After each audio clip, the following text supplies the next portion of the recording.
시편 22편 길어서 20편 1절부터 8절까지 봅니다. 다윗의 시 인도자를 따라 야엘렛 샤할에 맞춘 노래 보면 사슴이라는 곡조에 그래갖고 누가 이게 지었는가 하는 이야기가 나오고요. 그 옆에 이제 설명이 나오는데 우리가 때로 다 이해하지 못하죠. 오래됐기 때문에 사슴이라는 곡조에 맞췄다 하는데 사슴이라는 곡조가 어떠한 것인지 우리는 모르지만 어쨌든 하나님께 기도를 드리고 찬송을 부르고 그랬던 거예요. 시편 전체가 하나님에 대한 기도요 찬송입니다. 그런데 다윗은 자신이 하나님한테 이렇게 간절한 마음으로 기도를 드릴 때 이 예수님의 예언과 이게 겹쳐지는 거예요. 중복되는 거예요. 시편에 예수님에 대한 예언이 많이 나와요. 예수님이 돌아가실 때 십자가에서 마지막 돌아가실 때 엘리 엘리 라마 사박다니 하고 아람어로 말씀하셨죠.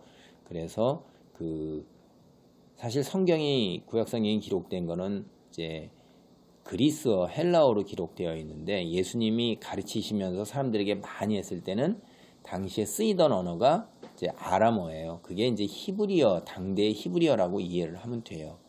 그래서 가끔이 신약 성경에도 그 아람어가 원어 그대로 나와요. 그 나오는 것 중에 하나가 이제 이건데 하나님이 정말로 예수 그리스도를 버리셨을까요? 버리셨습니다. 죄는 하나님께서 절대 용서를 하지 않기 때문에 그러니까 십자가의 고통에서 가장 힘든 부분이 뭐냐면 하나님이 함께 하시지 않는 순간이 있었다는 거예요. 그게 지옥이에요. 그래서 예수님은 지옥을 경험하신 거예요. 그리고 돌아가신 후에 지옥으로 내려가셔서 사흘 만에 다시 부활하시기 전까지 지옥에 내려가셔서 지옥에 있는 영들에게 예수 그리스도 하나님의 나라가 시작됨을 선포하시고 완전히 평정하시고 그리고 오신 건데 여기 보세요. 하나님이 없을 때 이 상황이 얼마나 힘들었겠어요. 그러니까 다윗의 상황도 현실 상황에서는 우리는 다윗이 계속 형통하고 임금으로서 30여 년 넘게 엄청난 그 세상의 영광과 존귀를 다 누린 것 같지만은 그 이전에 다윗이 거기에 가기 전까지의 그 과정은 그렇게 평탄한 길은 아니라는 거예요. 세상은 하나님께서 창조하실 때 창조 처음에 보시기에 좋았더라 이러셨잖아요. 근데 그 보시기에 좋은 세상을 아담과 하와가 피조물 된 주체를 깨닫지 못하고 하나님께 대항하여 하나님의 위치에 올라서고자 했을 때 하나님께서 땅을 저주하고 이 세상을 저주하신 거예요. 그래서 이 세상은 사실은 죄 아래에 있다는 건 저주 아래에 있는 거예요. 성경이 그렇게 얘기를 해요. 죄의 지배 아래에 있는 겁니다. 우리가 죄의 지배 아래에 있었다가 이제 하나님의 지배 아래로 옮겨온 거예요.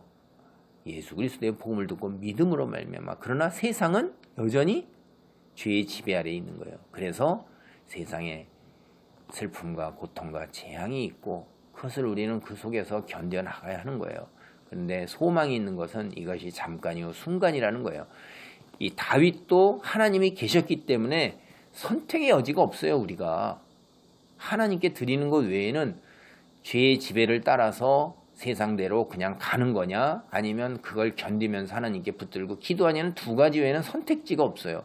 다윗은 뭘 붙들었냐면 하나님을 붙든 거예요. 왜 그러냐면 뒤에 가면 알지만 우리가 결국 하나님이 우리를 돕고 궁극적 승리는 우리에게 있다는 걸 확신을 했기 때문에 궁극적 승리를 붙들어야 되는 거지 지금 순간에 고난과 순환을 면하는 것보다는 잠깐 면했다 영원한 저주 아래에 있는 것보다는 잠깐 하나님께 의지하면서 인내하고 가는 가운데에 주의 백성으로 빛된 소명을 감당하는 것이 뒤에 훗날에 주어질 영광이 그것과 비교할 수 없다 이렇게 얘기를 한 것처럼 그걸 알았기 때문에 기도하는 거예요. 그리고 하나님의 은혜가 또 어디 있냐 우리를 그냥 내버려 두질 않으세요.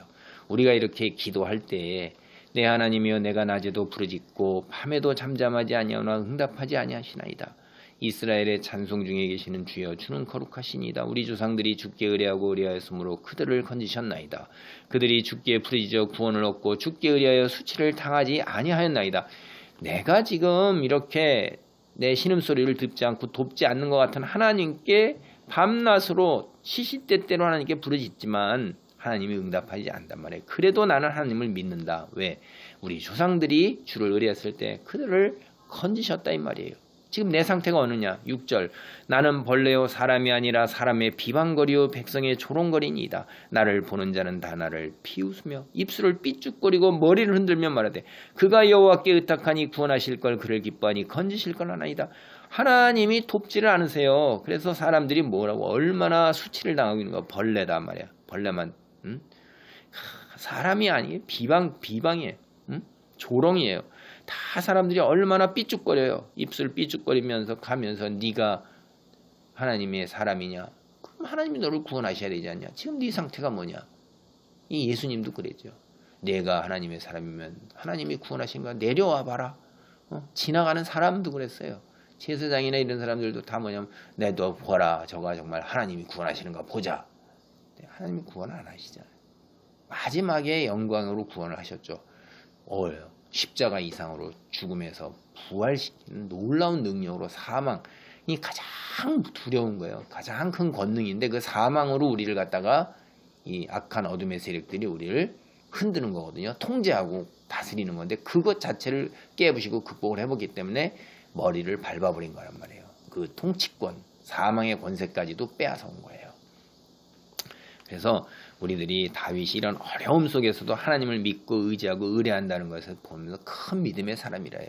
우리가 닥친 고난과 시련과 환난 속에서도 하나님께 의뢰하고 밤낮으로 부르짖으면 참 하나님이 인자하시고 자비로우신 것이 우리를 그대로 내버려 두지 아니하시고 이 땅에서도 주께서 인자와 그다음에 사랑으로 우리를 돌보신다는 거예요. 큰 은혜를 베푸신다는 것을 우리가 믿고 기대하고 소원하면서 하나님께 열심히 기도하는 가운데 우리가 큰 축복 가운데 있기를 바랍니다. 아멘.